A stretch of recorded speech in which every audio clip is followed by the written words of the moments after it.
Welcome back to the Cossy Arsenal channel. My name is Cossy. Welcome back to a brand new video. Arsenal are back on this Wednesday. Arsenal take on AC Milan in the first game of preseason, that is in Asia. And of course, we have a very, very good job of taking on the lineup prediction. What is gonna be Arsenal's starting 11 against AC Milan? This is a game where a couple of players are gonna have their debuts.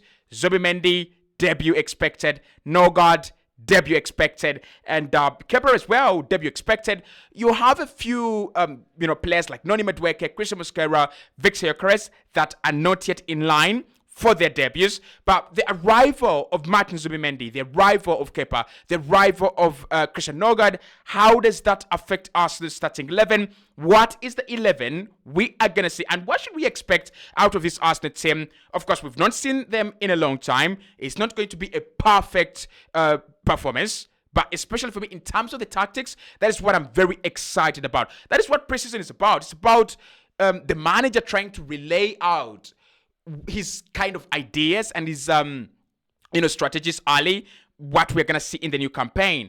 And I'm so excited about Martin Zubimendi and Christian Nogard in particular. When is he gonna use Christian Nogard? When is he gonna use Martin Zubimendi? The players that have come in to play in the same position, obviously one backing the other up, but they've got very, very specific talents and abilities in different game states. So when you think about this total control without trying to break the deadlock, without trying to score, I think Christian Nogard is much better than that, than Zubimendi. And if you think about you need energy. You need energy to drive the team forward and break down a low block and break down a mid block and just find goals. I think Zubimendi is a much better player. So we take on AC Milan. Big test. What is Arsenal's starting 11 going to look like? Well, let's have the discussion. Well, in goal, Raya is back, and I'll definitely have to want to have Raya.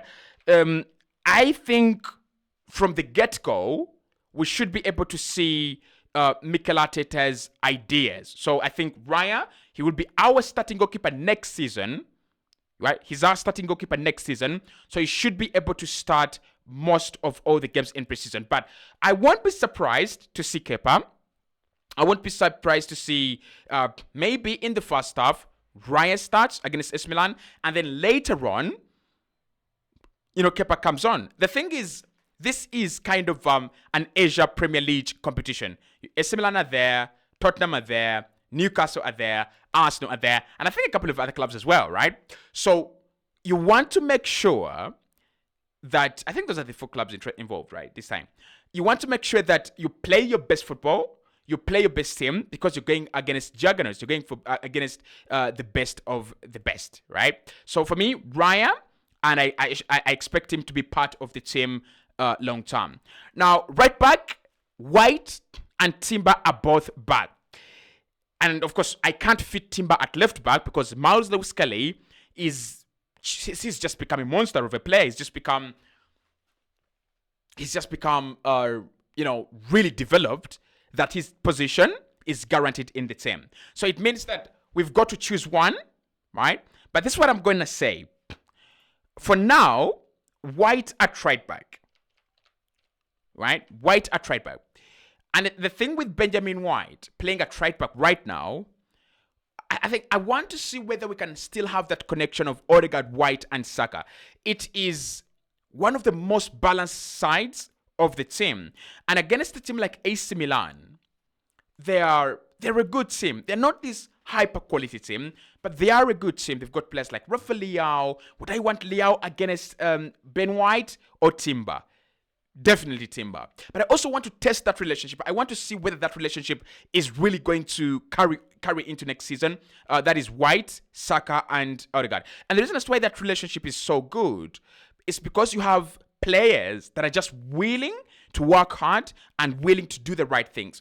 White doing those overlapping runs selflessly to allow Saka to cut inside. The crosses from Saka, obviously, the quality of Martin Odegaard on the right hand side, combining with White and Saka, it is incredible. So I would love to see Ben White at right back against AC Milan to see whether that right hand side can still have the chemistry that we know it can.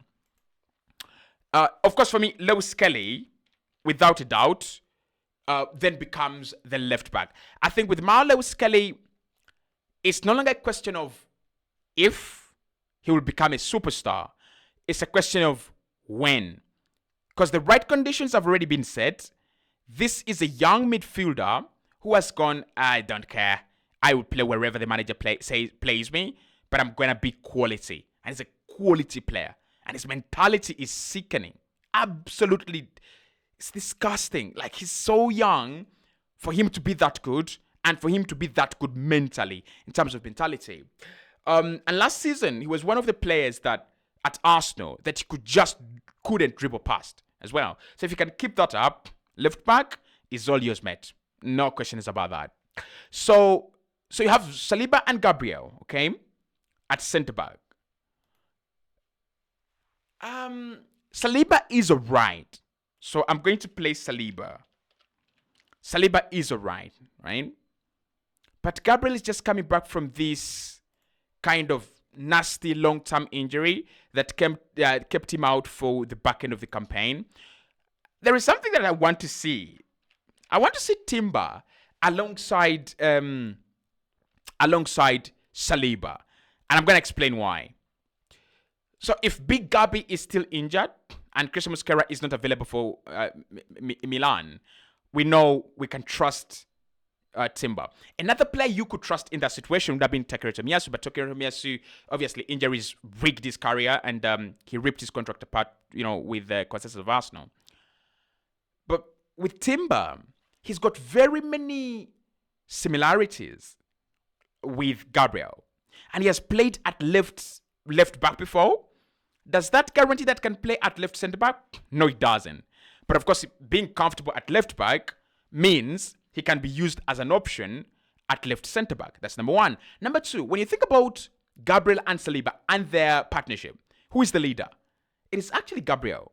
He's the bully, he's the leader. He throws his body over the line, doesn't care, throws himself onto the tackle, doesn't use a lot of 100% of his brain or raise. He uses 100% of his heart. And Saliba is this IQ defender. And that's why people love him. And that's why we love him, because, he's so good at reading the game. He will see a person like, there's no way you're going to spin to your left. You're going to spin to your right. And then he will block you from your right. And he's right. Too many rights right there, right? But, so I want to see Timber alongside Saliba. Because Timber is one player that can throw his body on the line. Timber is one player that can use his heart over his head. Timber is one player that just doesn't care, will just kick it away. Timber is one player that is a leader, great leadership. He's got very, very great leadership skills. I would love to see him alongside Saliba. Maybe in terms of aerial ability, he ain't that good. Maybe Arsenal would suffer, and the partnership with him and Saliba maybe wouldn't be perfect. But against a team like AC Milan, where I know they've got this forward line that I'm not really too afraid of, I would want to try it, right? And of course, they're not a bad team because the likes of Christian Pulisic, I think Noah Okafor is there as well. Did they sign Jimenez from Feyenoord? Possibly. So they've got a good team going on there. But what I'm trying to say is I would love to see Timber try, because this is a backline that can go against Milan and win. In midfield, obviously, Martin Zubimendi doesn't have to wait any longer for official action in Arsenal colours. We're gonna see him just like a new toy, aren't we?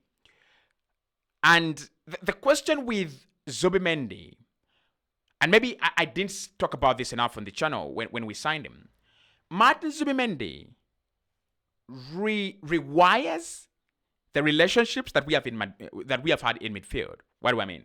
So when you think about a player like Thomas Partey, we know that Partey is good, very, very good, but we also know that Partey tilts, right? He tilts towards some end of the pitch, okay? Now, Martin Zubimendi plays a little bit more, is it horizontally or vertically? Like from the upper side of the pitch to the lower side of the pitch. Is that vertically? I think that's vertically, right? So he's able to provide support on the right hand side when it's needed, and is able to provide support on the left hand side when it is needed. I think Partey would be good at doing that as well, but maybe it's the instructions of the manager. I don't know. But Zubimendi is a bit like Rodri. Just look at Manchester City when Rodri is there, or Spain. When the ball is on the left, Rodri is ready to provide cover there. And when the ball is on the right, he's always able to provide support as well. But he rewires the relationship we have in midfield, because with Partey, he could tilt a lot towards Odegaard and Saka. I think with Zubimendi, that will change. I think the volume of attacks that go through our right-hand side, because Saka is our star player, will be high as well. But I think that with Zubimendi, it's easy for Arsenal to go, let me switch it up to the left. Let's use the left-hand side. Let's do the right-hand side now, because we've got a player now that is so comfortable. And also, the role of Lewis Kelly really changes. I think he will start in Lewis Kelly's position a lot of the time, and forcing Lewis Kelly into midfield. Again, that changes the way we attack through the right and the left. But the bigger questions are, who really partners Martin Zubimendi in midfield? I think we are in for a shocker.